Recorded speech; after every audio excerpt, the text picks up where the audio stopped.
నీకు నీ పిల్లలకు ఒకవేళ వారికి పిల్లల్ని దేవుడిస్తే ఆ పిల్లలకు కావలసినవన్నీ దేవుడు ముందే సిద్ధపరచుకొని ఉంటాడు.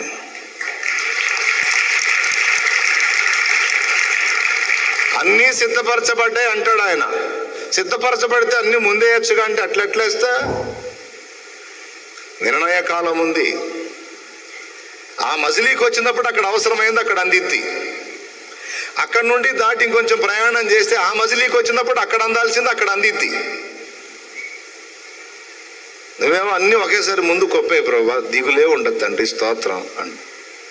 అట్లా ఇప్పుడు ఆహారం కూడా చూడు. పరలోక ప్రార్థన చేయండి. పరలోకమందున్న మా తండ్రి, నీ నామం పరిశుద్ధపరచబడును గాక, నీ రాజ్యం మాకు వచ్చును గాక, నీ చిత్తం పరలోకమందు నెరవేర్చినట్లు భూమి అందును నెరవేరును గాక, మాకు కావాల్సిన 1 సంవత్సరపు ఆహారం నేడు మాకు దయచే. కాదా? తేడా చదివానా? సరే ప్రభా, మాకు కావాల్సిన 10 సంవత్సరాల ఆహారం నేడు మాకు దయచే. కాదా? 5 ఏళ్ళ మాకు కావాల్సిన 5 సంవత్సరాల ఆహారం నేడు మాకు.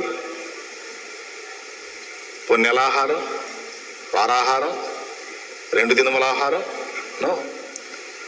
నేడు మాకు కావలసిన అనుదిన ఆహారము నేడు మాకు దయచేయము. ఎంత క్లియర్గా ఉన్నాడో చూడండి ఆయన. అంటే ఫుడ్ విషయంలో కూడా రేపు ఎట్లా చేద్దాం అనుకోవద్దును అంటున్నాడు ఆయన.